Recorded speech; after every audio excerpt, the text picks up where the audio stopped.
Les avocats de Khalifa Sall ont déposé une demande de mise en liberté provisoire du maire de Dakar, inculpé et écroué depuis le 7 mars pour détournement de fonds publics et pour association de malfaiteurs. Du côté de l'opposition, éparse jusqu'ici, elle parle désormais d'une seule voix et dénonce une atteinte à la présomption d'innocence. Mais je trouve que ça va trop vite. Il y a la présomption d'innocence. On aurait pu permettre à ce maire qui va aux élections dans 2 ou 3 mois, de faire, d'agir, de faire sa campagne tout en étant mis en examen, le dossier étant en instruction.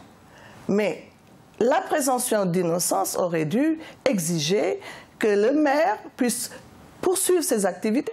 Au-delà de la présomption d'innocence, la défense de Khalifa Sall, les représentants de la société civile, mais également l'opposition, continuent de parler d'un procès politique. Ce que nous reprochons d'un point de vue politique à ce dossier, c'est la politique du 2 poids 2 mesures.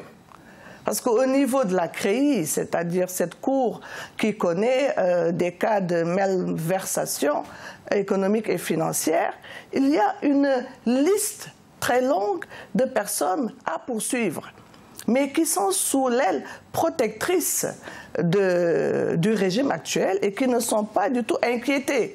Alors, quand on veut bâillonner des personnalités qui dérangent, eh bien, on les incarcère. Les partisans du maire de Dakar redoutent le pire, dénonçant une procédure conduite uniquement à charge. Si le maire devait être condamné, il perdrait sa mairie et risquerait l'inéligibilité. En attendant, les listes pour les élections législatives doivent être présentées d'ici la fin mars.